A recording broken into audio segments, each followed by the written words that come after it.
I am a destroyer of my own dreams. હું વિનાશક છું. मैं खलनायक.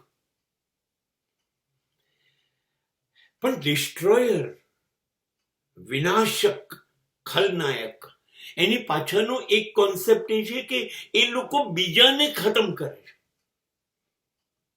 અને માટે હું ખલનાયક છું, માટે હું વિનાશક છું, કે હું બીજાને ખતમ કરું છું.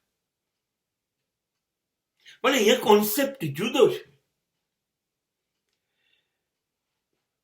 એના કરતા વાત જ જુદી છે. અહીં મને લોકોને ખતમ કરવામાં રસ નથી. હું મારી જાતને ખતમ કરું છું. આઈ એમ ડિસ્ટ્રોયર ઓફ માય ડ્રીમ.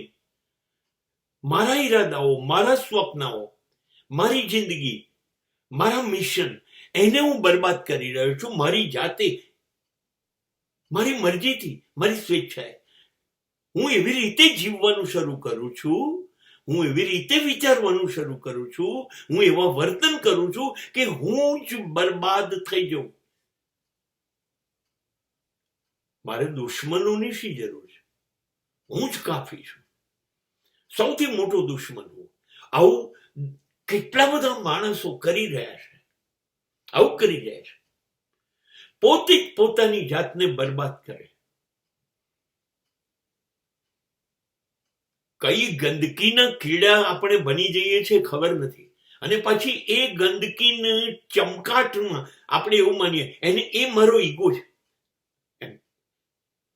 અરે હું ગંદો છું તો ગંદો છું, હું દારૂડિયો છું તો દારૂડિયો છું, જુગારી છું તો જુગારી છું, હું હલકટ છું તો હલકટ, હું ગુંડો છું તો ગુંડો છું. That's all. એનું આપણને ગૌરવ છે. એક તો ગંદકી, અને ગંદકીના કીડાને પણ પાછું અભિમાન. We are really destroyer. Why? I don't understand. નહીં, મને બરબાદ જ થવું તો કોણ રોકશે આ સમાજમાં? તમને સમાજને બિલકુલ રસ નથી તમારો ઉદ્ધાર કરવામાં. અને તમારે જો ગંદકીના કીડા તરીકે જીવવું હોય, એન્જોય, જીવો. સમાજને કંઈ પડી નથી. સમાજ એની રીતે એની જિંદગી જીવે છે. પણ આપણને ખબર છે મારે બરબાદીના જ રસ્તે જવું છે. આપણે જ પસંદ કરીએ છીએ આપણી બરબાદીનો રસ્તો. અને એ વખતે मैं हूं खलनायक.